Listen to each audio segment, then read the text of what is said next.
TV Nova Catedral Digital, comunicando com você.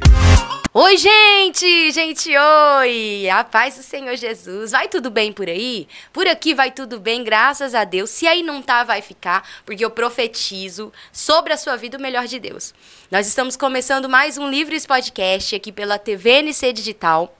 E vocês podem ficar ligadinhos, porque hoje nossa programação vai ter um bate-papo muito especial e é um assunto muito falado e um assunto que muitas pessoas acham que não vai chegar na sua casa, que não vai chegar na sua família, mas pode estar acontecendo debaixo do seu nariz e você não está percebendo.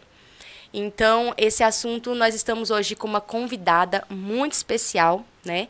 Ela é uma amiga, né? E eu conheci a história dela, e a história dela me fez repensar muitas coisas. E é uma história muito, muito, muito forte. Está aqui comigo minha amiga Jéssica. Eu quero apresentar ela para vocês. Jéssica. Olá. Seja bem-vinda. Obrigada. Hoje a Jéssica vai falar para a gente sobre um assunto muito diferente, especial, conhecido, falado e um assunto que muitas pessoas correm dele. Mas antes nós vamos rapidinho para os nossos apoios culturais e vocês fiquem aí que já já nós voltamos com esse assunto, tá, gente? Pensou em tomar café? Café Goiás, saboroso, delicioso, 3597-5520. Artefatos personalizados, copos, xícaras, canecas, kit churrasco personalizados. Personalizamos em geral. 629-9472-1495. Baruque Produtos de Limpeza, limpeza pós-obra e locações de maquinário. 629-9260-4157.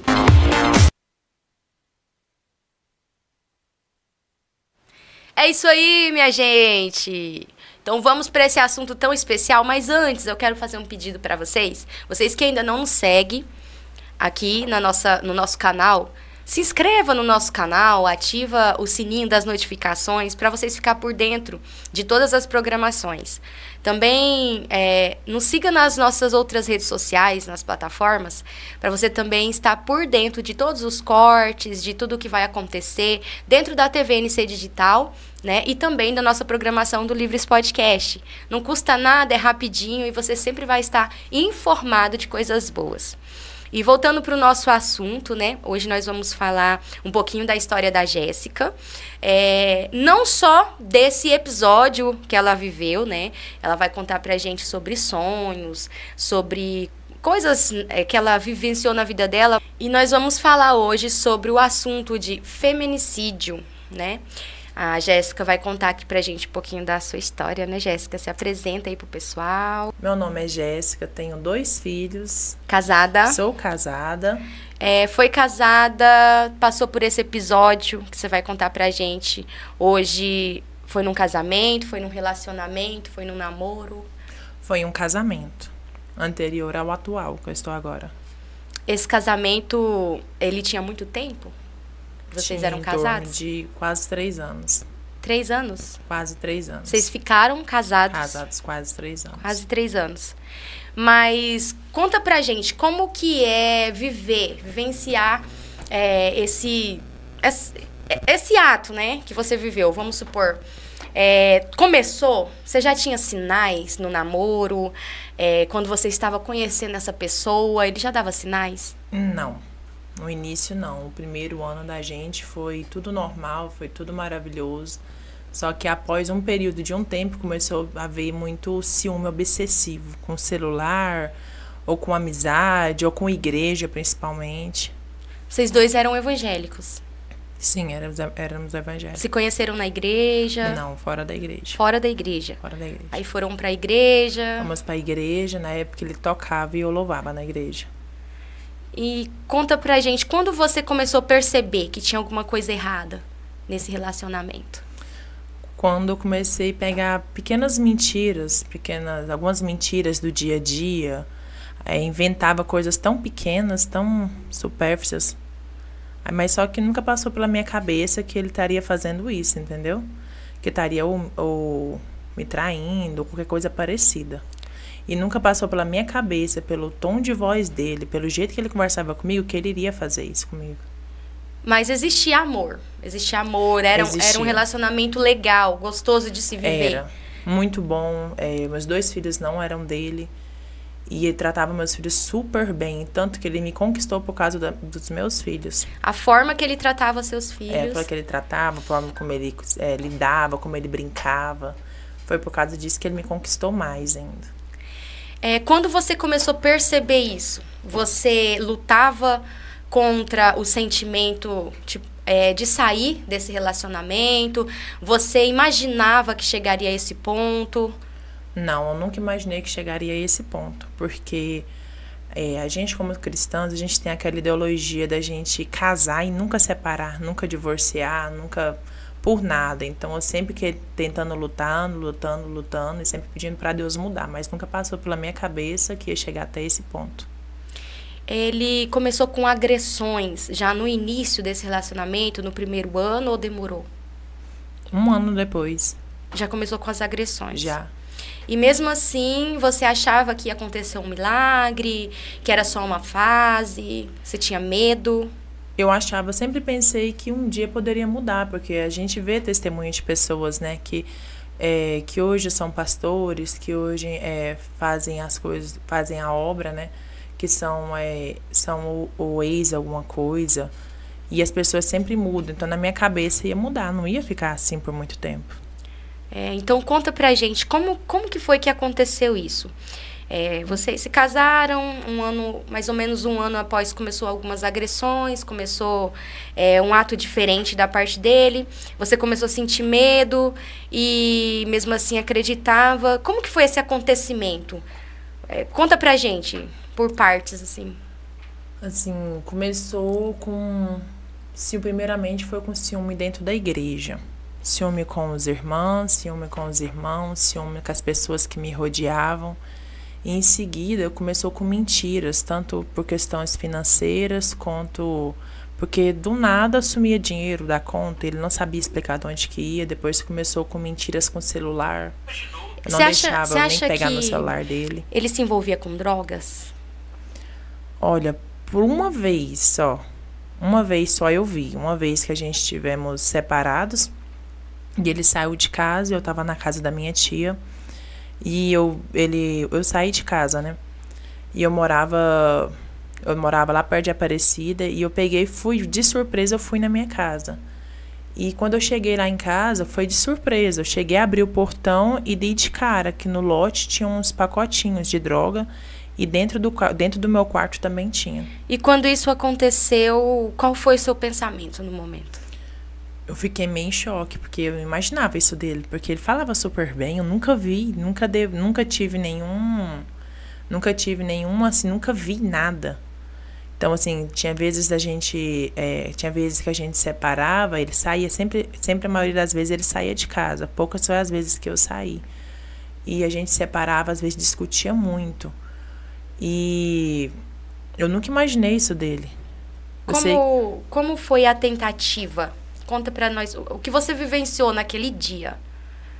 Nesse dia eu fiquei assustada, porque eu nunca tinha visto ele mexendo com isso, nunca passou pela minha cabeça, e ele o tempo todo negando, falando que era do serviço dele, do trabalho, que ele trabalhava como marmoreiro.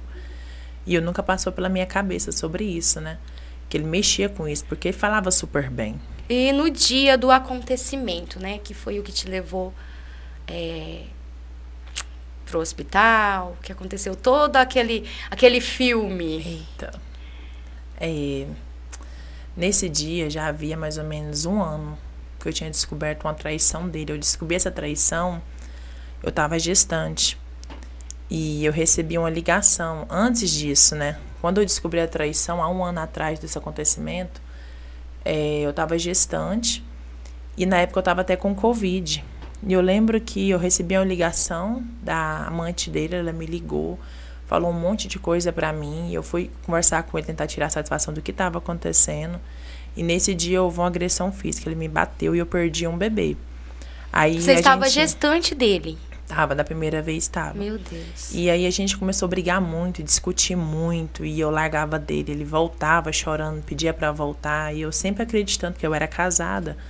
E como eu louvo na igreja, eu sempre assim, tive um sonho de permanecer firme na igreja, então assim, eu falava, Deus vai mudar, um dia Deus vai mudar, um dia Deus vai fazer alguma coisa.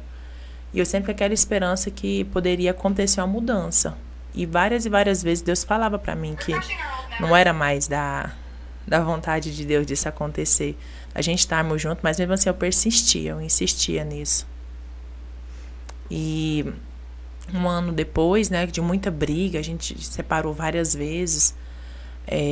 Foi no Dia das Crianças. Nesse dia ele passou o dia com a amante dele, né? E nesse dia ele chegou em casa e a gente tivemos uma discussão. E nessa discussão que nós tivemos, ele arrumou as coisas para poder ir embora, arrumou tudo que tinha em casa para poder ir embora. E eu estava do lado de fora da minha casa, simplesmente ele pegou uma vasilha com álcool e tacou álcool em mim. Porque Deus. Ele era muito ciumento. E nesse período de um ano, eu engravidei de novo. Eu fiz um tratamento para engravidar e engravidei de novo. E quando chegou mais ou menos, eu estava mais ou menos grávida de 3 para 4 meses, e ele fez isso comigo. E ele tacou álcool em mim. E quando foi mais ou menos, eu lembro que um pouquinho antes, Deus tinha me avisado. Primeiro Deus avisou a ele em um culto que eu estava. Falou assim que Deus estava dando um livramento de morte para ele. Que Deus ia dar um livramento, porque uma pastora, que num culto que eu fui, né, orou e falou assim que o inimigo estava preparando uma tocaia de morte para ele. E que Deus ia dar um livramento para ele, mas era necessário ele renovar a aliança com Deus. E depois daquele dia, antes disso tudo acontecer, né, ele não quis mais saber de ir para a igreja. Eu lembro que no dia ele falou assim que se acontecesse alguma coisa com ele, se ele viesse a morrer, eu iria morrer também. E ele simplesmente se afastou da igreja, não foi mais em culto nenhum, se afastou, ficou extremamente violento. Meu Deus, ele estava totalmente perturbado. Ele estava. Ele tomava algum medicamento? Tinha algum problema psicológico? Nada. Durante esse período não, mas ele era extremamente possessivo de ciúme. Meu Deus. E quando foi mais ou menos que aconteceu isso, Deus avisou a ele. Quando foi um mês e pouco, quase 2 meses depois, Deus me avisou. Eu fui novamente com essa pastora e Deus usou ela para mim. E falou assim para mim começar um propósito de 21 dias no Salmo 121. Que ela via meu corpo do pescoço para baixo todo queimado e meu via Deus. eu. Olha, gente, eu tô toda arrepiada. E como eu estava gestante, né? Aí ela falou assim que viu o bebê nascendo com sequelas gravíssimas. Nossa. E eu obedeci, né? Só porque a gente tá tão acostumado com livramento, né? A gente tá tão acostumado com o que Deus fala com a gente. Aí eu simplesmente obedeci. Comecei o propósito calada, porque ele não podia me ver orando, porque ele simplesmente surtava, ficava gente, agressivo. Ela tá falando, eu tô arrepiando da cabeça ao pé. Jesus! E aí? Quando foi faltando 3 dias para me terminar esse propósito, a gente tivemos uma discussão e ele arrumou as roupas dele para poder ir embora, que foi igual eu falei agorinha.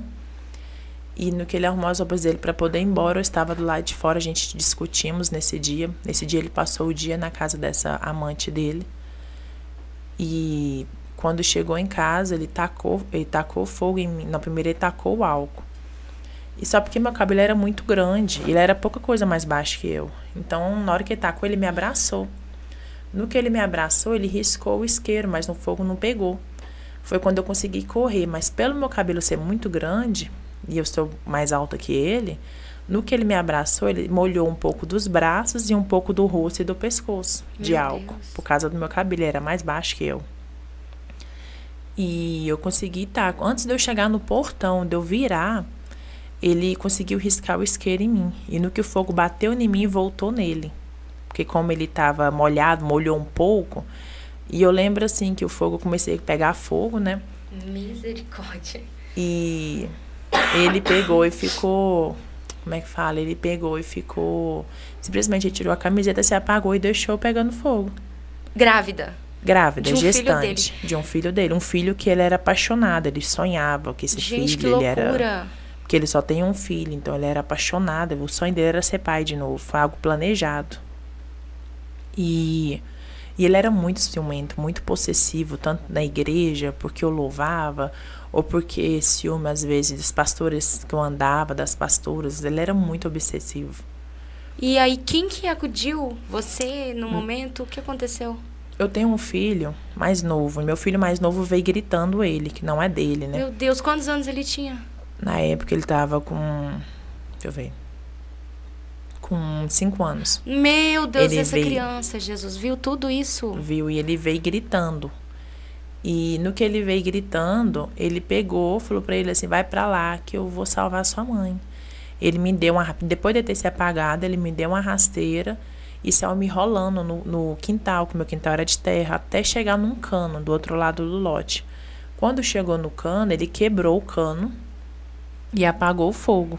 Aí ele pegou no colo e levou pro banheiro como se nada tivesse acontecido. Sangue de Jesus tem E poder. quando eu cheguei no banheiro, ele falou assim, amor, eu te perdoo. Eu sei que você tentou suicídio, eu te perdoo. Você tentou suicídio? Ele falou, ele tentando se proteger do que tinha acontecido. Gente, não.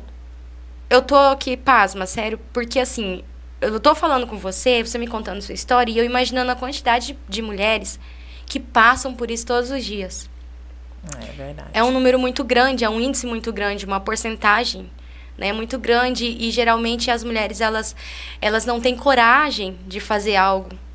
Mas, e aí naquele momento, olha só, gente, você acha que ele era narcisista? Não sei.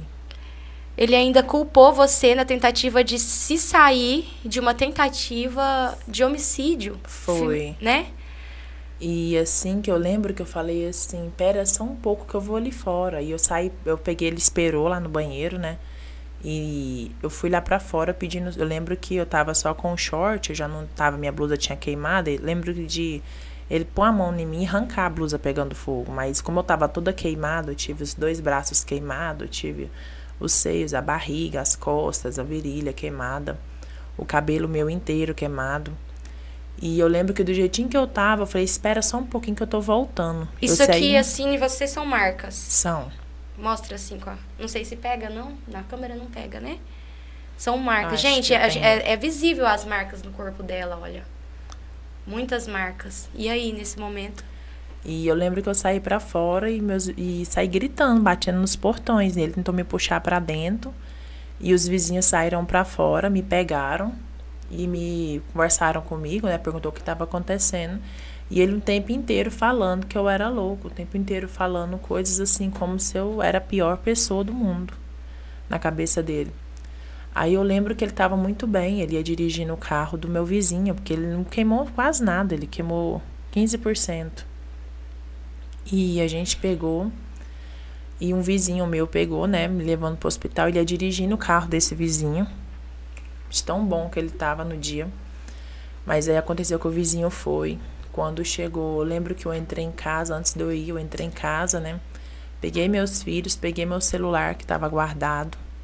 Coloquei assim no short, que eu tava com um lençol branco por cima, que os vizinhos jogaram em cima de mim. Porque eu tava toda cheia, como eu tava sem pele nos braços, então eu tava na carne viva. Eles pegaram um lençol branco e colocaram em cima de mim. E quando eu peguei, eles pegaram e me levaram pro Gol. E eu tava com meu celular no short. E eu lembro que eu fui na frente com o meu vizinho. E ele foi atrás, no banco de trás. Só porque ele foi conversando tranquilo. Quando a gente chegamos lá no, mais ou menos... Quando eu cheguei mais ou menos lá no... Perto do hospital do Gol, né? Eu tirei o celular, tentei ligar para minha família. E no que eu tentei ligar para minha família, ele simplesmente surtou. Ele inventou que estava com falta de ar. Porque o que ele ia explicar para minha família? Porque ninguém dava eu como viva. Ia dar eu praticamente, era para mim ter morrido. Porque a gravidade que foi, porque eu estava gestante, minhas gravidez já são de alto risco, porque minha filha mais velha é especial. E eu estava com hipermésia gravídica, que é uma desidratação com anemia, que eu desenvolvi durante a gravidez. E eu toda queimada, ninguém me dava chance de vida. Quantos por cento você... Eu tive 70% do corpo queimado. Nossa, é muito. Que foi a barriga inteira, Os dois lados da cintura, o seio, as costas e a virilha, os 2 braços e as 2 mãos. Deus só não permitiu, graças a Deus, queimar o rosto, porque como meu cabelo era muito grande, o cabelo meu queimou. E quando ele começou a falar que tava com falta de ar, começou a gritar, começou a ficar me xingando, falando coisas pesadas pro rapaz que tava dirigindo. E quando a gente chegamos no Gol, ele saiu, foi pra frente, ele saiu, foi pro hospital sozinho, gritando, entrando pela emergência. Eu fiquei atrás, indo devagar, que meu vizinho me ajudou. E quando entramos lá, os médicos perguntaram pra mim. Eles falaram assim o que tinha acontecido, eu falei, mas ele já tinha falado outra versão, que ele entrou primeiro, que eu quase não dava conta de andar, né? Porque, nossa, só quem já foi queimado sabe a dor que é. E eu lembro que enquanto eu tava indo no carro pro Gol, o que eu mais pedia pra Deus era pra Deus ter misericórdia do meu filho. Deus ter misericórdia do meu filho e da minha vida, porque na minha cabeça eu ia morrer. Eu tinha um sentimento de morte comigo, eu falava, eu vou morrer. Por mais assim do que aconteceu, eu vou morrer. Então eu só pedia perdão pra Deus por tudo que tinha acontecido e pedia só pra Deus salvar o bebê, só isso. Quantos meses você estava gestante? Eu acho que eu já tava de 4 para 5. E quando eu cheguei dentro do Gol, ele gritando. Aí eles pegaram e entubaram ele. No que eles entubaram, porque ele falou que estava com falta de ar, como ele queimou um pouco do rosto, um pouco do pescoço e um pouco do braço, ele teve só 15% de queimaduras. E foi só de segundo grau, não precisou nem de fazer cirurgia. As minhas já foram de 2º, 3º e uma de 4º, que necrosou no osso. E foram onde 70% do corpo. E eu lembro que quando eles vieram me entubar, que vieram 4 médicos para me entubar, eu comecei a gritar. E em seguida veio uma assistente social, pegou meu celular, desbloqueou e ligou para minha família. Depois de alguns minutos, minha família chegou, porque é próximo ali o fim social, né, da onde alguns parentes meus moravam. E quando eles chegaram lá, eles perguntaram para minha família, falaram assim, nós vamos entubar ela, porque ele nós entubou, mas menos de 7 dias nós desentuba ele. Vamos só fazer um exame e vamos desentubar ele.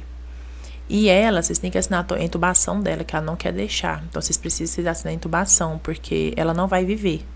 Nós já vamos, se vocês não assinarem a intubação, ela já vai subir como morta, porque ela não tem chances de vida da gravidade que ela tá. E quando eles falaram isso, eu pedi pra minha família, que eu não queria ser entubada, né?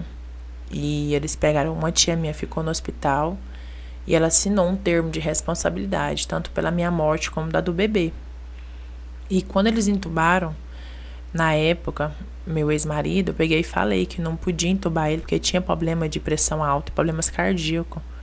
Mas por causa do escândalo, talvez do desespero dele, o que ele ia falar pra minha família?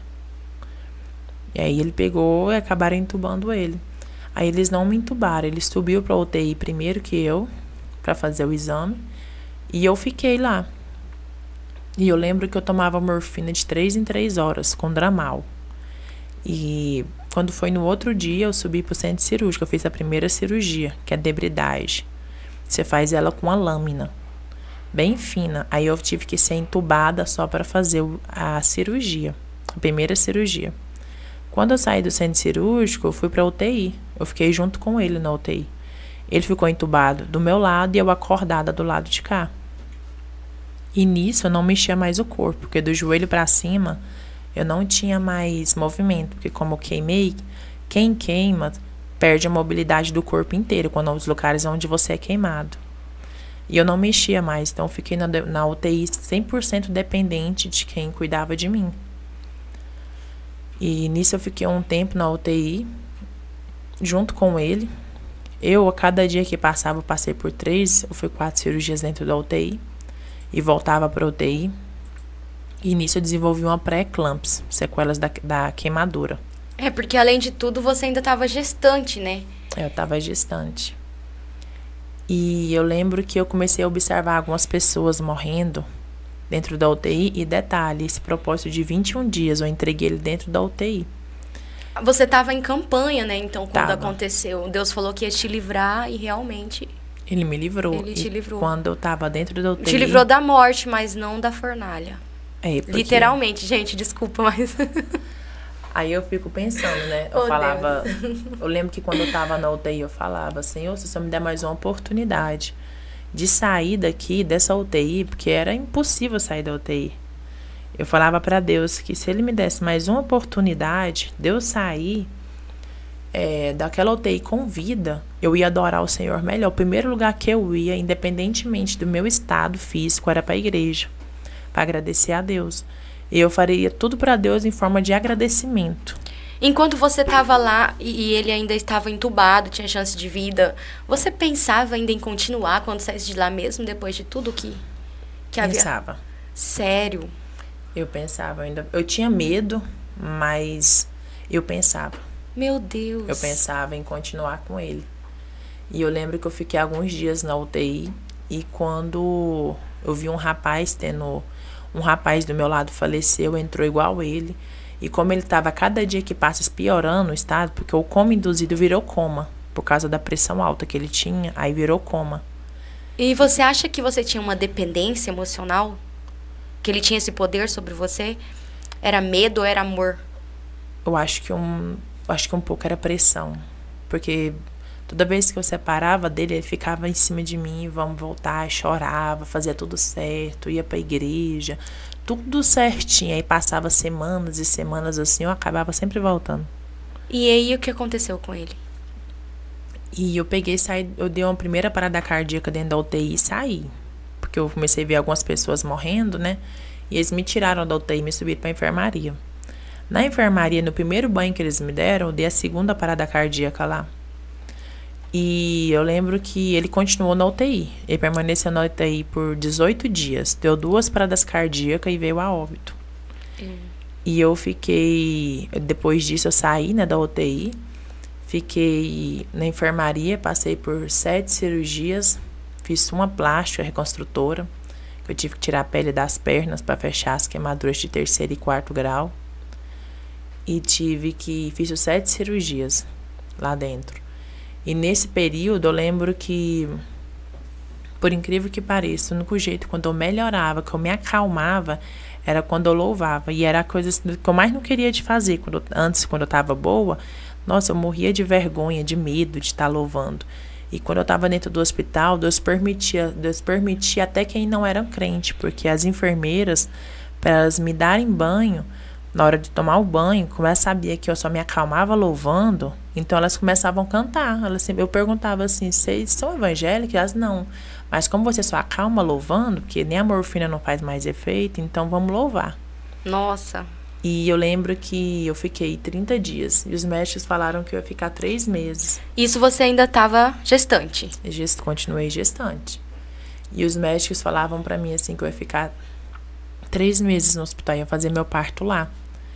E quando pensou que não, depois uma irmã orou por mim, de Brasília, e Deus usou ela para falar que Deus ia me tirar de lá com 30 dias. Aí eu ainda fiquei assim, 30 dias, mas os médicos estão falando que é 3 meses, porque eu queimei muito. E eu falei, amém, né? E detalhe, durante esse processo todinho que eu passei, Deus não permitiu ninguém ficar comigo. Eu fiquei os 30 dias no UGOL sozinha, tive que fazer reabilitação, aprender a andar, aprender a comer, aprender a mexer os braços, fazia fisioterapia 3 vezes ao dia, tudo sozinha. Deus não permitiu ninguém entrar lá. Você nasceu de novo, literalmente. Sim, porque eu acredito assim que Deus quis mostrar pra mim uma dependência, que a minha dependência não vem do homem, mas ela vem de Deus. Porque talvez se alguém tivesse ido lá, as pessoas poderiam falar assim, se ela se levantou foi porque eu ajudei. Se ela fez isso foi porque eu orei, porque eu fiz aquilo, e não foi. Deus mostrou pra mim, lá dentro do hospital, que esse período que eu fiquei sozinha lá dentro, que a minha dependência era 100% do Senhor. Eu tinha que orar pra tudo. E a criança? O bebê continuou vivo. Com 30 dias, quando fez 29 dias, eu fiz a plástica, né? Reconstrutora, coloquei placas na perna, cicatrização e saí. Com 30 dias certinho, Jesus me tirou de lá. E eu lembro que eu não andava, né? E que quando eu saí do hospital, com 4 dias que eu estava em casa, que eu não andava direito, eu estava toda enfaixada, parecia uma múmia, era toda enfaixada. O primeiro lugar que eu fui foi para a casa do Senhor. Eu liguei para vários pastores, para alguém ir na minha casa me buscar, né? Para poder levar para a igreja. Aí um pastor se disponibilizava todo o culto que tinha na semana, ele me buscava. E eu nunca perdi um culto.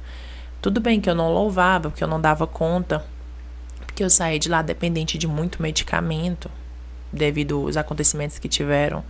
Saí dependente de medicamentos antidepressivos fortes, praticamente de pressão, porque eu desenvolvi uma pré-eclâmpsia muito forte lá dentro. E eu lembro que eu ia para a igreja e não perdi um culto. Ficava sentada na última cadeira, os irmãos me ajudavam a andar, porque eu não andava direito. E eu não perdi um culto. Do jeitinho que eu tava com dor, passando mal, às vezes eu tava meio dopada por causa dos medicamentos, que eram muito fortes. E eu ia assim, do jeitinho que eu tava, eu ia para adorar o Senhor. E eu lembro que toda vez que eu tomava medicamento, tanto de pressão como antidepressivo, eu apresentava a Deus. Falava, Senhor, eu vou tomar esse medicamento, mas o Senhor vai me curar. E com o tempo eu fui fazendo um desmame dele. E eu lembro que eu saí do hospital em novembro. Fiquei gestante, né? Quando foi em dezembro, virada do ano. Eu passei a virada do ano na igreja. Estava gestante já de 8 meses. E quando eu estava gestante de 8 meses, eu peguei e passei na igreja. Depois comecei a passar mal de madrugada na virada do ano. Aí no dia 1º eu peguei e perdi o bebê. A minha pré-eclâmpsia evoluiu para eclâmpsia e matou a criança. Nossa, você viveu um filme de terror, na verdade, porque tudo isso que aconteceu, aí ainda ficou a criança, você criou expectativa e com 8 meses a criança não suportou e também veio a óbito. Ela veio a óbito. E eu lembro que a dor que eu senti era tão grande que eu vivi um dia após o outro. Porque juntava a dor das cicatrizes, que eu não podia pegar sol, que eu dava febre, dava convulsão. Juntava a dor da perca, porque por mais que as pessoas desejam fazer mal pra gente, eu nunca desejei morte, nem pro meu pior inimigo. Eu juntava mais do que eu tinha passado, porque pelo que aconteceu comigo, eu fui muito julgada, porque a gente, por ser mulher, nós somos muito julgada. O homem consegue sempre se sair ileso, mas a mulher, ela é muito criticada. E eu lembro que eu perdi meu filho. E eu lembro que eu fui pro materno. Eu tava grávida já de 8 meses. Eles iam tirar o bebê já na outra semana. Porque minhas gravidezes só vai até 8 meses. Eu tenho 2 prematuros.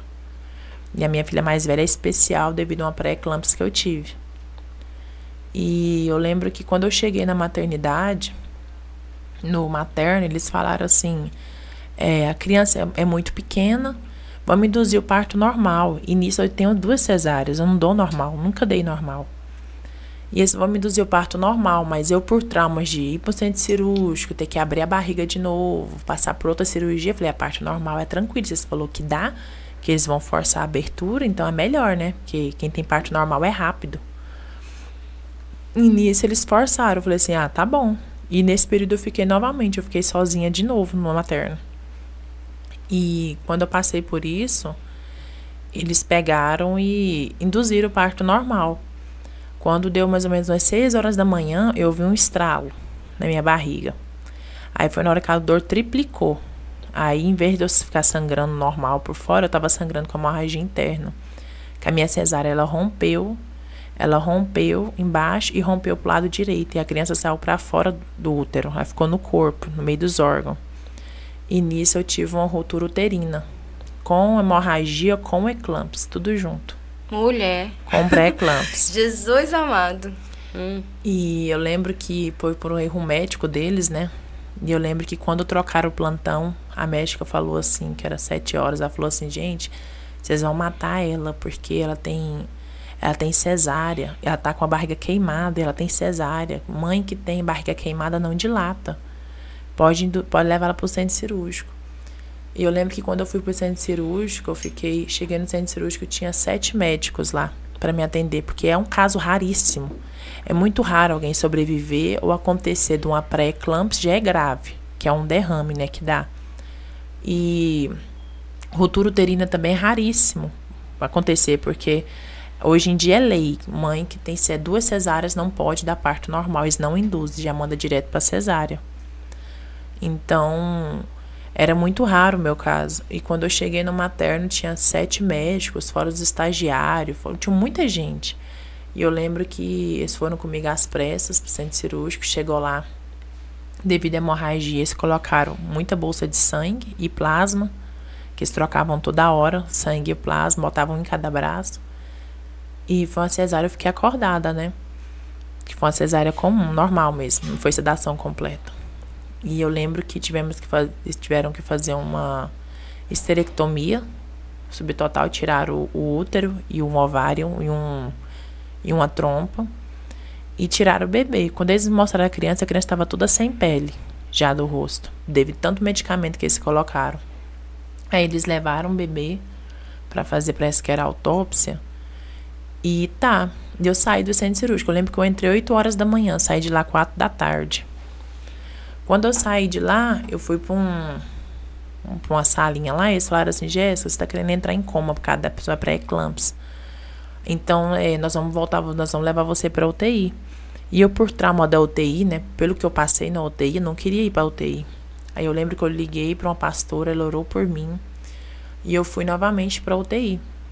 Nisso eu fiquei mais 7 dias na UTI. E assim que eu recebi alta, eu lembro que eu recebi alta, sei que totalizou no hospital, 9 dias. Quando eu recebi alta, que eu deixei pra enfermaria, eu lembro que quando eu saí do hospital, mesmo toda costurada por dentro, por causa da esterectomia, o primeiro lugar que eu fui foi pra casa do Senhor. Passou nem 4 dias eu em casa, eu fui pra casa do Senhor. E quando se passou 15 dias, eu tive que velar o bebê, que é aquele processo, vai atrás de caixão, aí você tem que registrar como natimorto, fazer todo o processo. Aí eu peguei, passei por isso tudo, e eu lembro que eu enterrei meu filho, um pastor me ajudou, que eu congregava com ele. Sou muito grata pela vida dele. E quando foi à noite, eu estava na igreja adorando o Senhor. E eu acredito que foi através da insistência, de estar insistindo assim, de adorar, foi que Deus não permitiu a depressão me pegar. Né? Era bem isso aí que eu ia te perguntar. Como é hoje? Tem quanto tempo que isso tudo aconteceu na sua vida? Vai fazer 3 anos. Nossa, é recente. Vai fazer 3 anos. 3 anos. 3 anos ainda tem dor para cicatrizar, né? E como é hoje? Hoje você está em outro relacionamento? Pois é. Depois de alguns meses, eu conheci uma pessoa que Deus colocou na minha vida. Eu acabei casando com ele, que é uma pessoa assim maravilhosa. Deus colocou uma pessoa que cuida de mim, que cuida dos meus filhos, que é uma pessoa maravilhosa.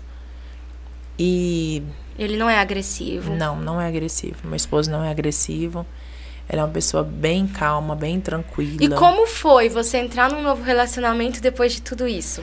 Gente, teve muita crítica. Muita crítica, porque falaram assim pra mim, mas você saiu do relacionamento agora. Mas eu sentia paz no coração, eu sentia muita paz. Você não teve medo em nenhum momento, não ficou tipo com trauma, eu não quero mais uma pessoa, o que eu tive quase me matou. Na verdade eu não queria, né? Tudo você foi uma preparação foi uma preparação assim que Deus era um amigo, aí a gente orava muito junto, fazia muita campanha juntos.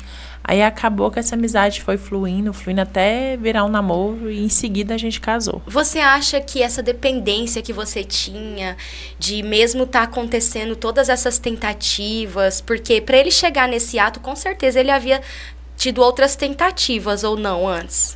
Já só de briga, de violência, sim. Porque ele era muito forte. Tentativas de te matar? Já teve. Então, você acha assim que essa dependência toda que você tinha é algo da sua infância? É algum trauma que você tem? Algum abuso? Alguma coisa que aconteceu que te levou a ter mais medo?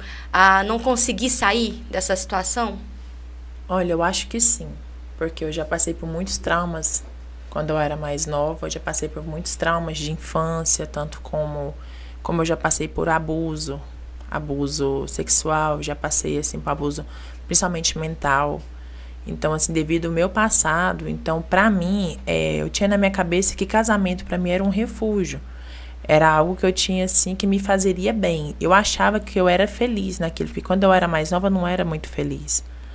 devido aos traumas que eu tinha de infância. Então, para mim, eu sempre sonhei em ter uma família, sempre sonhei em ter algo assim, eu quero ter uma família, eu quero estar na igreja, eu sempre sonhei aquela coisa perfeita. Então, na verdade, o que você viveu na sua infância fez com que você aceitasse qualquer coisa em troca de ter esse lar, entre aspas, esse conto de fadas, que, na verdade, era o verdadeiro filme de terror que você vivia, né?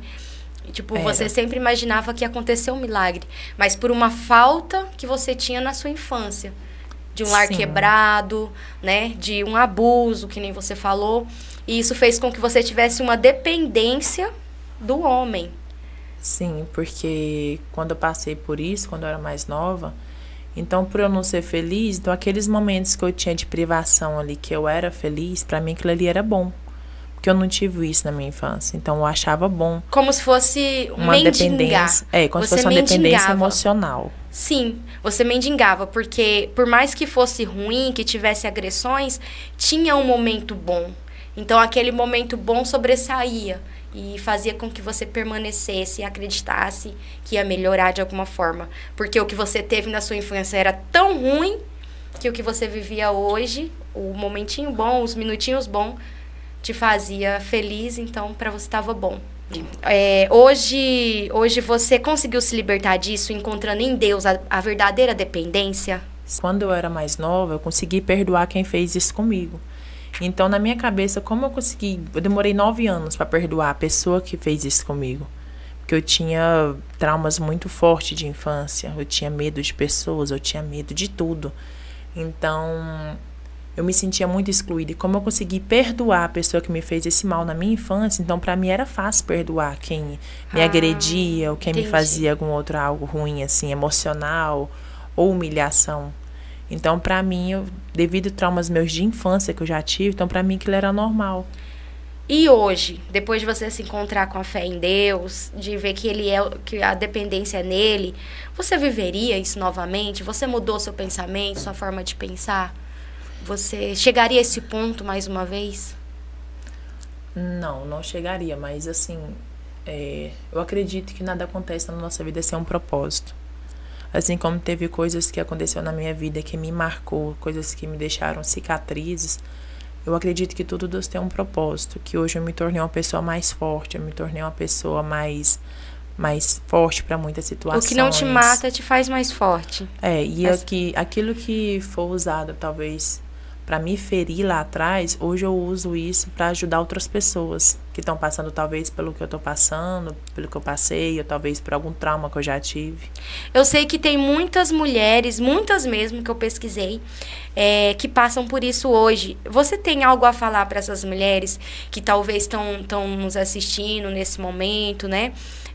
Você tem algo para dizer para elas? Algo que talvez você sabe que se você tivesse feito, você não teria chegado nesse ponto. Você tem algo para dizer para essas mulheres hoje? Assim, uma das coisas que eu tenho a dizer é que um casamento ele é baseado no respeito e na confiança. Porque não é só o amor. Também é o respeito e a confiança. E a partir da hora que a pessoa que você convive, ela levanta uma mão para você, para te agredir, a partir da hora daquela primeira vez, já é um motivo de você... Acabou o respeito, já é um motivo de você separar, de você não ficar mais junto. Porque novas oportunidades Deus permite acontecer na sua vida. Porque por causa de uma insistência minha, eu fui avisada, fui.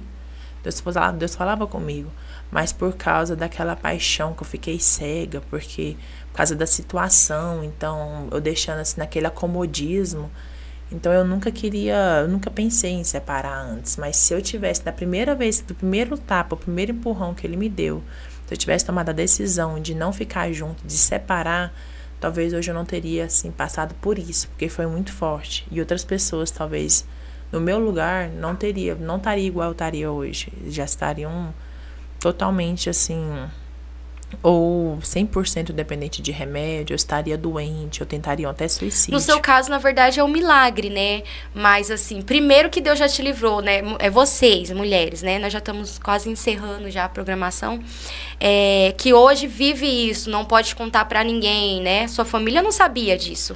Não, eu escondia de né? todo mundo. Esconde de todo mundo. Porque eu queria que eles convivessem com ele, né? Como Olha eu ia aí falar. pra vocês verem. Como eu queria que tivesse aquela convivência com ele, eu queria que eles aceitassem. Ele não falava a verdade.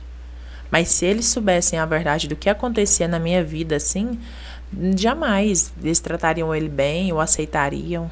Então, você que está ouvindo isso, talvez você acredita que vai acontecer um milagre, que a pessoa vai mudar, ou você não conta para ninguém, tá vivendo isso aí sozinho, no seu particular, pode ir para uma parte mais grave. Ela tá viva hoje por um milagre, mas muitas mulheres não tiveram essa chance, né? Morreram desse mal que tem acontecido muito, muito mesmo. Então, assim, se você precisa de ajuda, procura ajuda. Existem muitos tipos de ajuda. Procura, porque é a sua vida, né? Procura alguém da sua família, peça ajuda, tente sair. Se você não consegue se livrar desse momento que você está vivendo, procura alguém que vai te ajudar nisso. Por quê? Porque uma pessoa que entra num transtorno desse, depois que perde o respeito, como ela falou, ele tem coragem de fazer qualquer coisa, né? Fica totalmente transtornado, fica tomado ali por uma força maior e você não tem controle mais sobre isso. Então, faça alguma coisa urgente por você, né? Ame você, você é especial. Olha ela, conseguiu. Ela é linda, gente. E existem muitas mulheres bonitas que estão passando por isso. Então, assim, se casou novamente, hoje tem um companheiro que é amoroso, que trata ela bem, tem uma família bonita, tem uma família bem estruturada, né? Tem tudo aquilo que ela sonhava na infância e não conseguia. Talvez você passe por isso hoje e não consegue se livrar desse momento porque você não acredita que você vai encontrar alguém, que você vai ter uma nova história, uma nova vida, que não dá tempo mais ou que já acabou. Não é assim. Enquanto a vida é esperança. Então, o que você precisa? Primeiramente, tomar uma decisão. Não é verdade? Tomar uma decisão. E hoje, o horário já não nos espera mais, né?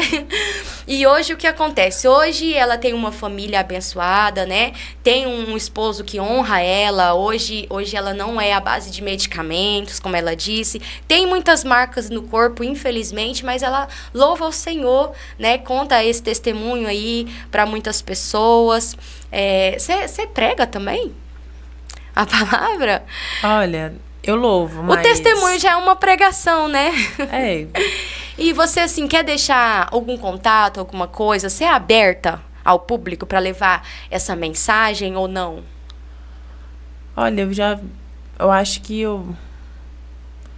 se Deus permitir, né, tiver oportunidade, sim. Você quer deixar, então, aqui para as pessoas o seu Instagram, o seu contato ou não?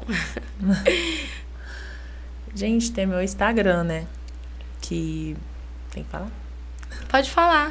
É Jéssica, com Y, né? Com K, ponto, Juju. Nós vamos colocar na legenda, tá, gente? Aí, se quiser entrar em contato comigo, entre por lá. Lá também tem as fotos do acidente, eu acho que ainda tem alguns vídeos do que aconteceu, porque por ser algo muito forte, é difícil de acreditar, né? Mas lá tem algumas fotos, alguns vídeos. Pois é, gente, nós temos aqui uma prova viva. Olha, tá gelada a mão dela, meu Deus do céu.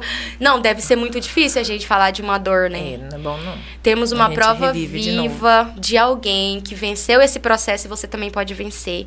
Infelizmente, ela não venceu saindo antes do acontecimento, né? Mas, glória a Deus, aleluia, ela conseguiu estar em vida.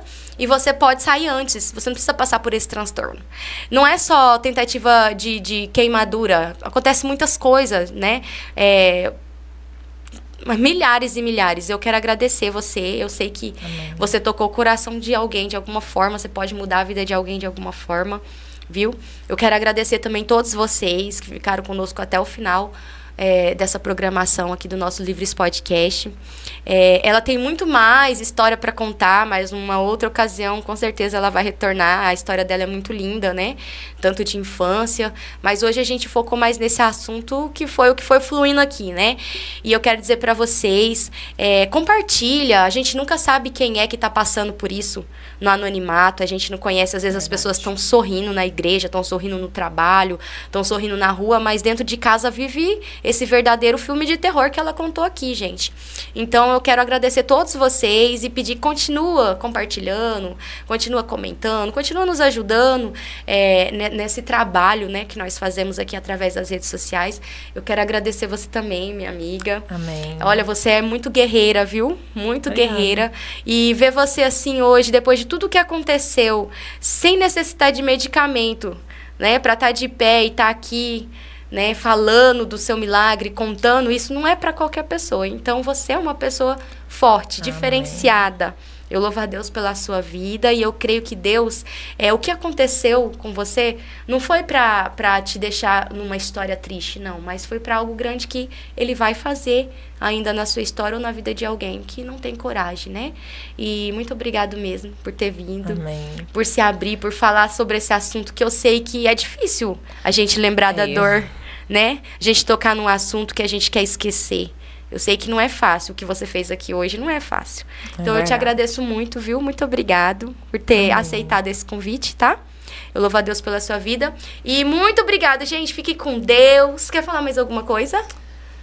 Não, só agradeço mesmo pela oportunidade, né? Então, gente, muito obrigado, viu? Fiquem na paz do Senhor Jesus. Até a próxima.